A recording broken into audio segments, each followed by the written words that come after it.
মুখ্যমন্ত্ৰী ডক্টৰ হিমন্ত বিশ্ব শৰ্মাৰ মানস পুত্ৰ হৈ 2020-21 বৰ্ষৰ বাজেট ভাষণত স্থান পাইছিল ৰাজ্যখনৰ আৰ্থসামাজিক ক্ষেত্ৰৰ নৱজাগৰণৰ জোৱাৰ আনিব পৰা বৃহৎ অভিলাষী আঁচনি অৰুণোদয়ৰ প্ৰসংগ।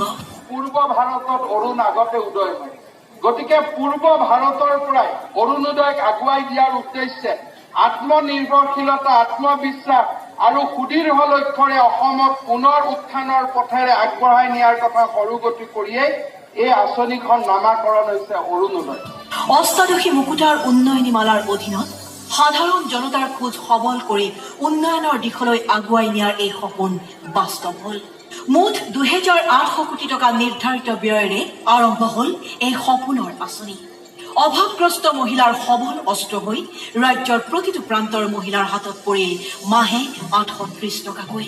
বিধৱা, বিবাহ বিচ্ছেদিত, অবিবাহিত, পৰিয়ালৰ পৰা পৃথক হৈ থকা মহিলা, তৃতীয় লিংগ, দিব্যাংগজন, আপোনজনৰ পৰা বিচ্ছিন্ন হৈ বৃদ্ধাশ্ৰমত থকা লোক তথা অন্যান্য আশ্ৰয়স্থলত থকা লোকসকল, চেৰিবেল পালচি, থেলাছেমিয়া, হেমোফিলিয়া, কুষ্ঠ, অটিজিম স্পেক্ট্ৰাম আদি ৰোগত আক্ৰান্ত তথা খৰ্বকায় ব্যক্তি থকা পৰিয়ালকো অৰুণোদয় আঁচনিৰ অধীনত সামৰি লোৱা হৈছে। জীৱন ধাৰণৰ পথ দেখুৱাই আগুৱাবলৈ সাহস দিলে অৰুণোদয় আঁচনিয়ে।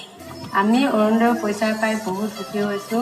আমি যুঁজাৰু, অৰুণোদয় আমাৰ শক্তি। প্ৰথম পৰ্যায়ত মুঠ 19,10,000 লোকক সামৰি ললে এই সৰ্বব্যাপী আঁচনিয়ে। নিৰীক্ষণ প্ৰক্ৰিয়াৰ পাছত অৰুণোদয়ৰ প্ৰথম পৰ্যায়ৰ হিতাধিকাৰীৰ সংখ্যা হলগৈ 17.6 লাখ। জনকল্যাণমুখী এই আঁচনিয়ে নাৰী তথা মাতৃসকলক সমাজত মান দিলে, জীয়াই থকাৰ পথ দিলে আৰু দিলে আৰ্থিক সহায়ৰ এক সবল হাত। আমি অরুণোদয় পেয়ে অনেক উপকৃত হয়েছি। তার জন্য আমি আসাম সরকার এবং হিমন্ত বিশ্ব শর্মাকে ধন্যবাদ জানাই। ৰাজ্যৰ জনহৈতেশী মুখ্যমন্ত্ৰী ডক্টৰ হিমন্ত বিশ্ব শৰ্মাৰ চিন্তাত ঠাই পালে অৰুণোদয় আঁচনিৰ সম্প্ৰসাৰণৰ কথা।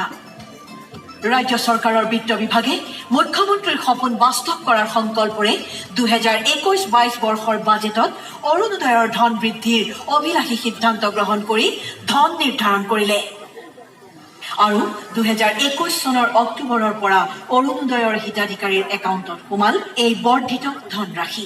আগতে পাইছিলো অৰুণোদয় ধন 830 টকা, এতিয়া পাম 1250 টকা। সেই ধনে মই বেমাৰ আজাৰ সকলো ফালৰ পৰা সহায় সুবিধা পাইছো। ৰাজ্য চৰকাৰৰ বিত্ত বিভাগৰ তত্বাৱধানত এইবাৰ জনকল্যাণমুখী ৰাজ্য চৰকাৰ সাজু হল বৰ্ধিত আৰু সম্প্ৰসাৰিত ৰূপত অৰুণোদয় 2.0 ৰূপায়ণৰ বাবে।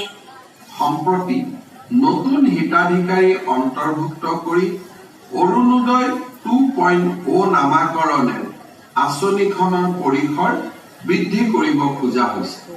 আমি বৰ্তমানৰ 19 লাখৰ পৰা 27 লাখ পৰিয়ালক অৰুণোদয় আঁচনিৰ জৰিয়তে সামৰিব খুজিছো।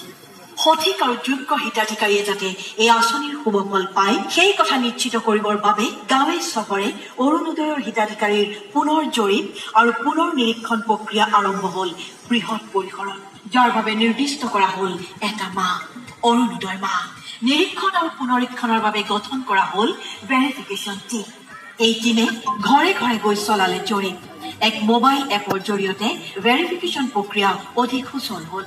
শুদ্ধ তালিকা তৈয়াৰ কৰি 2022 চনৰ 14 ডিচেম্বৰত চৰকাৰে শুভাৰম্ভ কৰিলে অৰুণোদয়